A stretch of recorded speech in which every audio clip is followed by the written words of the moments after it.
might be the most long-distance call I've ever made.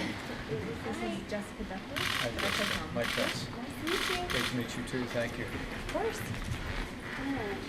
Let's see. So I'm sure you've done this plenty of times.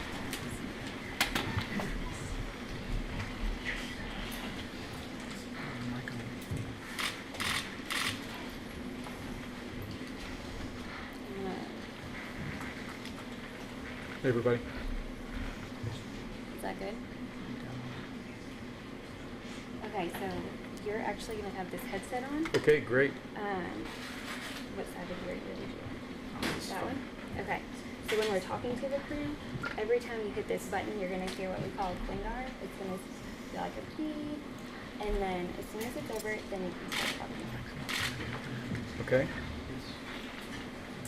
And you're gonna, not ready yet. Okay, do I press that? You're saying? Yep, you'll press down. And When then, I speak. Okay, Yep. great. Okay. Don't press it yet. Okay. You set? Okay. You good?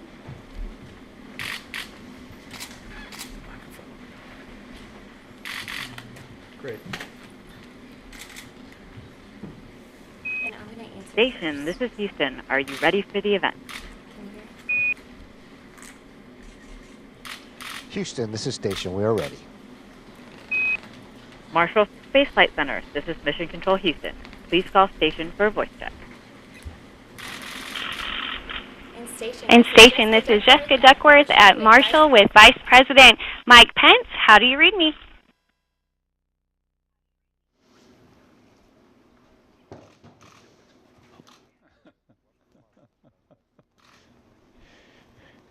Well, thank you all very much. It's great to be here at the NASA Marshall Flight Center, and it is a particular privilege for me to be able to address all three of you at the International Space Station. I bring greetings this afternoon, Randy and Mark and Joe, from President Donald Trump. I just hung up the phone from him, and he wanted me to convey his admiration and appreciation for your service and your courage, and it's really great to be with all of you.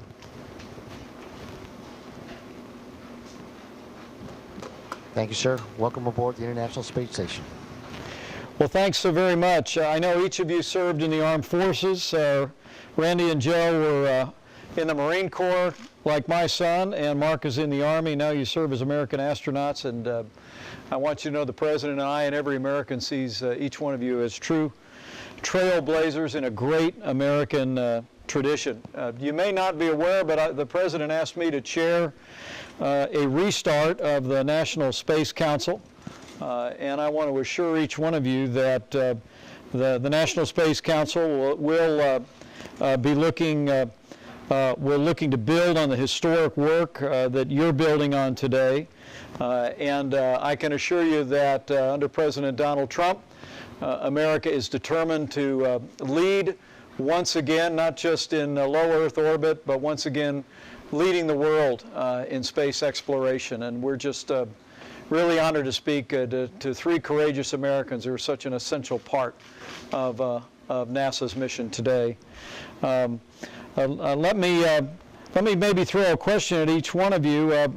Mark and Joe, I understand you both just arrived in space about a week and a half ago. Can you describe for an Earth dweller like me what it's like in the early going?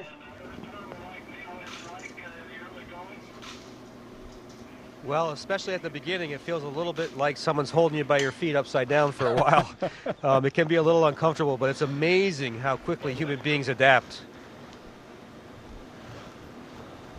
How about the rest of you? Any impressions that you can interpret life in space to somebody like me that's just looked on my whole lifetime and admired people like you?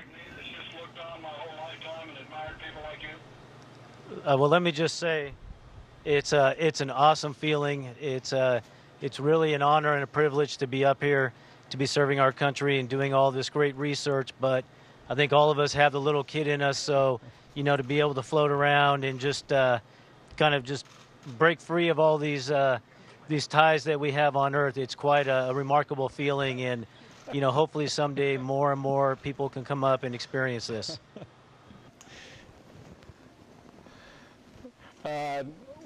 Thanks for the acrobatics behind you there. That was actually very impressive. Let me maybe throw another question at you. I'm going to take a look here at the Space Launch System that's going to carry your fellow astronauts into deep space. Can you talk about how the work you're doing now affects deep space exploration?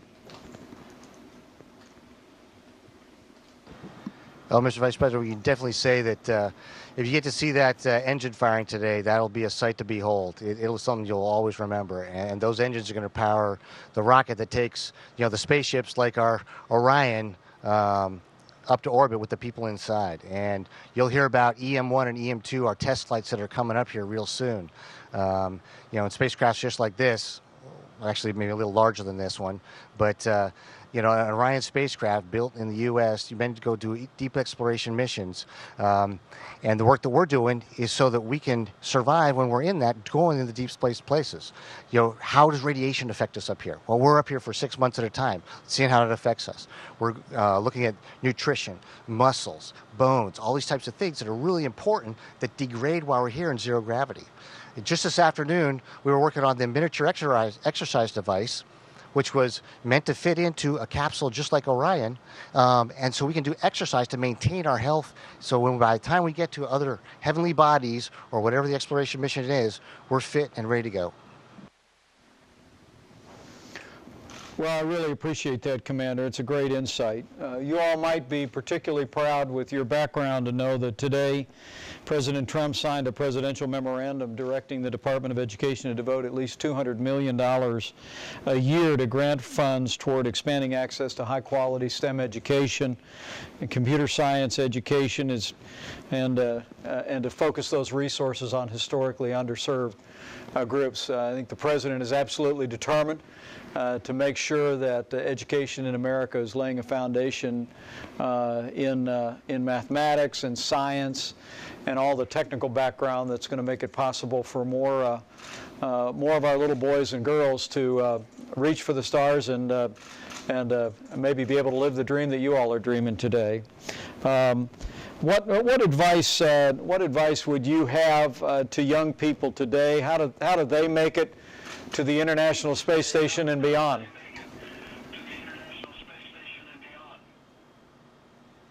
Well, I would start off by telling them all to dream big. It was all a dream of ours to someday be up here, and without that dream, we wouldn't be here. So, that's the first step. And then I would tell them to work hard.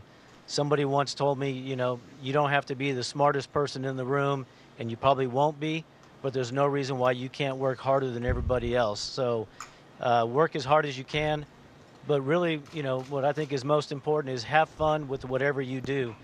We love our job. Of course, we love being up here, but the jobs we had before we arrived at NASA, we all loved them. So find a field that you're very passionate about, and if you love it, you're never going to have to work a day in your life. It's just really, really good. So, I would pass that along and let people know there's, anything is possible out there. Well, thanks for that. Let me ask you a question. In my role as chairman of the National Space Council, and our council will be meeting for the first time in Washington, D.C. In just a few short weeks. I'd love to know, how do you believe your work on the International Space Station day in and day out advances American leadership in space?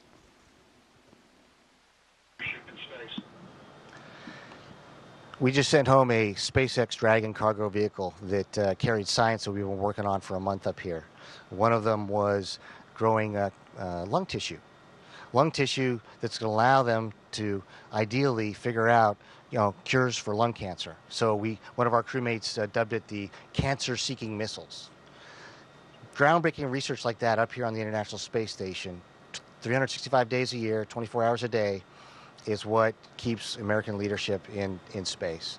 The fact that there are companies that are building cargo vehicles coming to our space station. The fact that those same companies and new ones are building crewed vehicles that are going to come to our space station. That's how we maintain our leadership. But most of all, the place that you sit and the mission control that we talk to in Houston and all these other NASA centers, it's the work we do every day, continuing to live and work in space and dealing with the challenges of not only the daily operations, but the longevity of the operations. You know, we're going into 6 decades of space in America. It's the daily stuff that we do and the challenges we keep putting in front of ourselves that maintain our leadership in space. Well, that's a great answer, Commander, and I really appreciate that. We look forward to continuing to build on that as we develop policies in a broad range of areas to support American leadership in space. Well, with that, before you sail away, let me just say again, thank you so much for your service to the country. I know I speak on behalf of the President and every American when I say that literally and figuratively, we all look up to you, and we are grateful for your courage and your determination and the contribution that you make to American leadership in space. So God bless you and keep you. And I'd like to invite all 3 of you to the White House. I got to look at where you work. I'd love to walk you around where we work and have a chance to shake your hand and thank you after your long journey brings you home. So thanks so much, and God bless you all. Thank you very much, Mr. Vice President. Thank you for joining us on the International Space Station. And thank you most of all for your support of our exploration. And I think the National Space Council is going to do great work here in the future. We look forward to seeing it. Thank you. Good evening from the International Space Station. Great. Station, this is Houston ACR. That concludes the event. Thank you. And thank you, President, and all the participants at the Marshall Space Flight Center. Station, we are now resuming operational audio communication.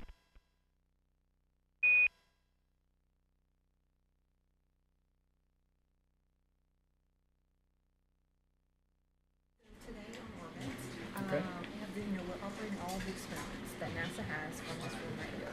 So, for example, today we had a pretty busy day. So we did an exercise demonstration that's going to help us for Orion. So it's one of our exploration initiatives.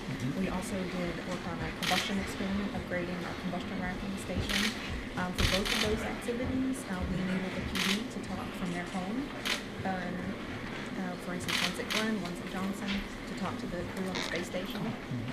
Both of those activities, like for instance the combustion research, not only fighting fires in space, but also developing better means for space. And then the third one, the one that we got today, we did a Russian joint experiment that is related to STEM. So the cosmonaut, Sasha, he set up a camera in the window, and middle school students from around the world are going to get to take photos. They get to go online, choose what photo they want to take, and then they can build their school, their class, can build a lesson plan around that photo. Is that right? Mm-hmm. That's great. So that's just today. Yeah, that's great. Every day we're doing things like that. So where are they on the globe? Can I see that? That is the satellite now. The globe here, they're flying over the South where Pacific. Where are they actually physically? South Pacific, yeah. Right over there. Okay, so, all right. Yeah. All right. So I want to introduce you to a few folks. Yeah, great, good, thank you.